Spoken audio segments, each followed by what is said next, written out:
Members of Hawaii's biggest public workers union began voting on a new contract today. It includes pay and benefit cuts that will save taxpayers even more than expected. But it may also have some unexpected consequences. KITV4's Daryl Huff explains in our top story.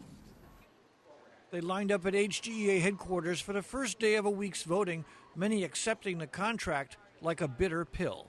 It's bittersweet because, you know, it is a cut, and this is a second contract in a row we had to face a cut, and I know the public thinks we're overpaid, but that's not true when you compare our wages to others. An HGA worker who made $50,000 3 years ago has been making about $45,000, 10% less, for almost 2 years now, while getting 2 furlough days off a month. The proposed contract would bring the salary up to $47,500, 5% less than the 2009 salary, with 6 hours of flexible time off every month.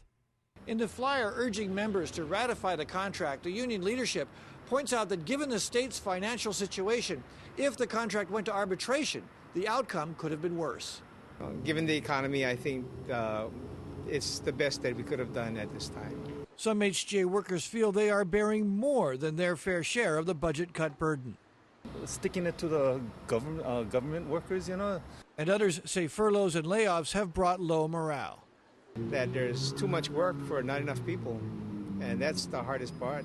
The HGEA contract for 28,000 members will save the state $160 million over 2 years, the one union alone nearly saving the entire $176 million the governor was counting on saving from all unions. Legislators say they appreciate it. We hope in the out years that their sacrifice can be recognized should times get better. Daryl Huff, KITV 4 News. Meanwhile, some Maui nurses are also objecting to that agreement. The nurses who work at Maui Memorial Hospital say their salaries have been falling while nurses in private hospitals have been making more.